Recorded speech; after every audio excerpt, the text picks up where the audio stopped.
First क्या है, specific और स्पेशल इनेट इम्यूनिटी, उसका डेफिनेशन पढ़ेंगे। डेफिनेशन क्या होता है, तो इसमें क्या है, जो स्पेसिफिक या स्पेशल इनेट इम्यूनिटी होता है वो नेचुरली इनबॉर्न और जेनेटिकली डिटरमाइंड होता है किसी भी इंडिविजुअल, स्पीसीज या रेस में, ठीक है, किसी पर्टिकुलर डिसीज या फिर पैथोजन के अगेंस्ट में, जिससे वो पहले एक्सपोजर में नहीं आया हो, विदाउट प्रियर एक्सपोजर, ठीक है।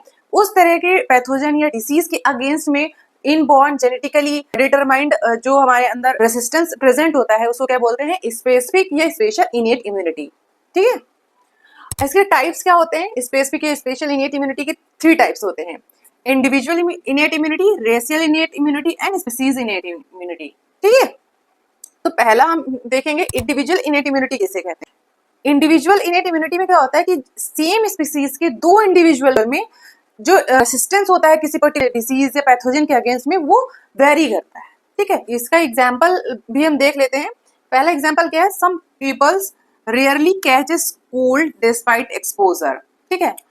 अगर कोई 2 पर्सन है या 3 पर्सन है जो कोल्ड के एक्सपोजर में आए हैं, तो उनमें से एक पर्सन क्या होता है, वो क्या जल्दी उसके साइन सिम्टम्स उसके अंदर डेवलप हो जाते हैं, वहीं दूसरे पर्सन पे ये डेवलप नहीं होते हैं। तो ये डिपेंड करता है, एक पर्सन में दूसरे पर्सन से इंडिविजुअल इम्यूनिटी होती है वो डिफरेंट होती है, इस वजह से एक पर्सन को हो गया और दूसरे पर्सन को वही कोल्ड कफ नहीं हुआ, ठीक।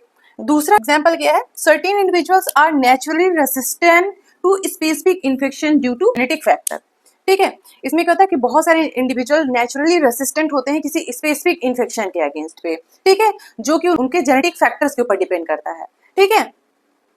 फैक्टर अफेक्टिंग, एक तो एज, ठीक, दूसरा सेक्स, तीसरा क्या है, जेनेटिक मेकअप, ठीक। किसी भी पर्टिकुलर पर्सन, कोई भी ऐसा पर्सन है जिसका जेनेटिक मेकअप पर्टिकुलर डिसीज के अगेंस्ट स्ट्रॉन्ग है, तो वो डिसीज उसको नहीं होगी, तो उसका जेनेटिक मेकअप भी बहुत अफेक्ट करता है।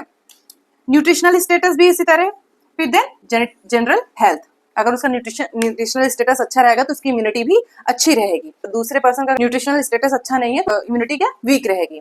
इसी तरह जनरल हेल्थ, अगर वो हेल्दी रहता है जनरली तो उसका इम्यूनिटी स्ट्रॉन्ग रहेगा, और वहीं दूसरे पर्सन का अगर वो उसकी जनरल हेल्थ अच्छा नहीं है तो वो स्ट्रॉन्ग नहीं रहेगा, ठीक है। ये हो गया इंडिविजुअल इनेट इम्यूनिटी।